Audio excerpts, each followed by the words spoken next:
Hello everyone, मैं doctor प्रगति गुप्ता और आज इस वीडियो में हम बात करने वाले हैं कि लकवे के जो मरीज होते हैं वो पैर घुमाकर क्यों चलते हैं।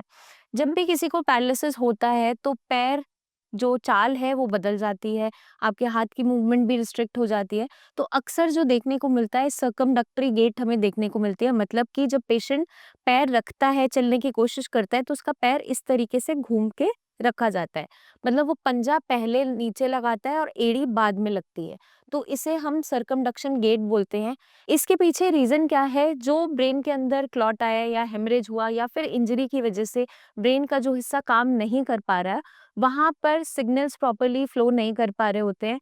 तो इसी की वजह से आपका जो पाँव रखने का तरीका है वो बदल जाता है, क्योंकि आपके सिग्नल्स प्रॉपर फ्लो नहीं कर रहे, तो बॉडी को नहीं पता कि किस तरीके से हमें चलना है या मूवमेंट करना है, वो रिस्ट्रिक्ट हो जाती है। इसलिए ज़्यादातर केसेज़ में, मैक्सिमम केसेज़ में हमें सर्कमडक्टरी गेट देखने को मिलती है, मतलब पैर घुमाकर पेशेंट रख रहा होता है। इसको हम करेक्ट कैसे कर सकते हैं?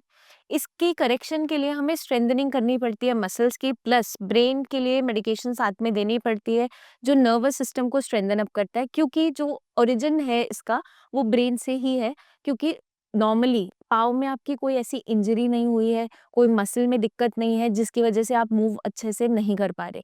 क्योंकि सर्कमडक्टरी गेट हमें और भी बहुत से केसेस में देखने को मिलती है, जहाँ पर कोई इंजरी हो गया, मसल इंजरी है या फिर किसी की लेग छोटी है, एक की जो लेंथ है वो कंपैरेटिवली छोटी है, किसी इंजरी की वजह से हो गया या बर्थ से ही ऐसा था, कंजेनिटल ऐसा था। बट जो पोस्ट स्ट्रोक कंडीशन है, जहाँ पर किसी को लकवा हुआ है, उसके बाद जब पैर रखने का तरीका इस तरीके का हो जाता है कि घुमाकर पेशेंट रख रहा है पैर, तो उस कंडीशन में हम क्या कर सकते हैं करेक्शन के लिए? हमें स्ट्रेंथनिंग करना होगा, लेग एक्सरसाइजेस पे फोकस करना होता है। उसके लिए आपको क्या करना है? आपको स्क्वाट्स करने हैं, मतलब कि उठक-बैठक जो हम नॉर्मल टर्म्स में बोलते हैं उस तरीके से आपको एक्सरसाइज करनी है, ताकि लेग्स की मसल्स की स्ट्रेंथनिंग हो जाए। साथ के साथ लंजेस होता है, एक लेग को फोल्ड करके नेक्स्ट लेग को फॉरवर्ड करके आपको मूव करना होता है, वो एक्सरसाइज आपको करनी है। मतलब जितनी भी आपकी लेग्स की स्ट्रेंथनिंग एक्सरसाइजेज है वो हमें साथ में करनी होती है। इसमें हम पेशेंट को टिप टू टो वॉक करने के लिए भी बोलते हैं। आपकी एड़ी को पंजे के साथ मैच करते हुए, दोनों लेग्स को प्रॉपर तरीके से रखते हुए, सामने की तरफ देखते हुए आपको वॉक करना है। इस पे हमने वीडियो भी बनाए रखी है ऑलरेडी कि किस तरीके से आपको टिप टू टो वॉक करनी है। तो ये एक्सरसाइजेज आपको डेली बेसिस पे करनी है। वॉकिंग आप कीजिए, जितना भी लेग्स के मसल्स को हम स्ट्रेंथन अप करेंगे, क्योंकि कई बार क्या होता है, पेशेंट का ब्रेन से सिग्नल तो सही आ रहा है, लेकिन उसने अब आदत बना ली है इस तरीके से चलने की, तो हमें करेक्शन करवाना ज़रूरी होता है, वो प्रैक्टिस के साथ आता है। कभी-कभार हमें स्प्लिंट का इस्तेमाल भी करना पड़ता है, लेग ब्रेसेस आते हैं, क्योंकि कई लोगों का पंजा फुट ड्रॉप के तरीके से ऐसे ही रहता है, तो वो जब चलते भी हैं तो इसी तरीके से पंजा रखते हैं और उनकी जो फिंगर्स है वो भी इसी तरीके से रहती है।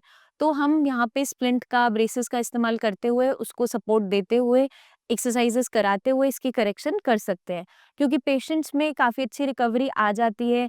ये कंडीशन रिकवरेबल है, ऐसा नहीं है कि एक बार आपका चलने का तरीका इस तरीके का हो गया, सर्कमडक्टरी गेट आ गया तो उसको हम रिकवर नहीं कर सकते पोस्ट स्ट्रोक। आप बिल्कुल कर सकते हैं, बस आपको थोड़ी-सी पेशेंस रखनी है और डेली बेसिस पे अपनी प्रैक्टिस करते रहना है एक्सरसाइजेस की।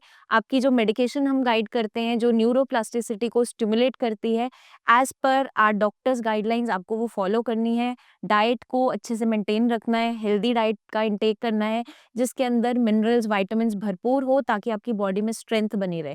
क्योंकि अगर बॉडी में स्ट्रेंथ नहीं होगी तो आप कोई भी एक्सरसाइजेस स्ट्रेंथनिंग नहीं कर पाएँगे। इसलिए जो डाइट एनरिच्ड है प्रोटीन के साथ, वो इंटेक आपको करना है, चाहे आपके पल्सेस हैं, चाहे सोयाबीन है, चाहे नॉन वेजिटेरियन फूड आइटम्स है, फिश है, चिकन है या एग व्हाइट हम एडवाइस करते हैं, तो ये आपको इंटेक करना है, ताकि आपकी बॉडी में प्रोटीन की मात्रा अच्छी रहे और जल्दी से जल्दी आप रिकवर कर सकें।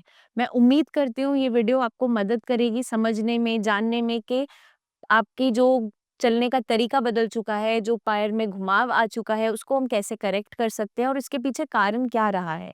जल्दी आपसे हम फिर मिलेंगे, बहुत सी इन्फॉर्मेशन लेकर आते रहेंगे, आपके सवालों के जवाब आप तक पहुँचाते रहेंगे। अपना खास ध्यान रखिएगा एंड टेक केयर।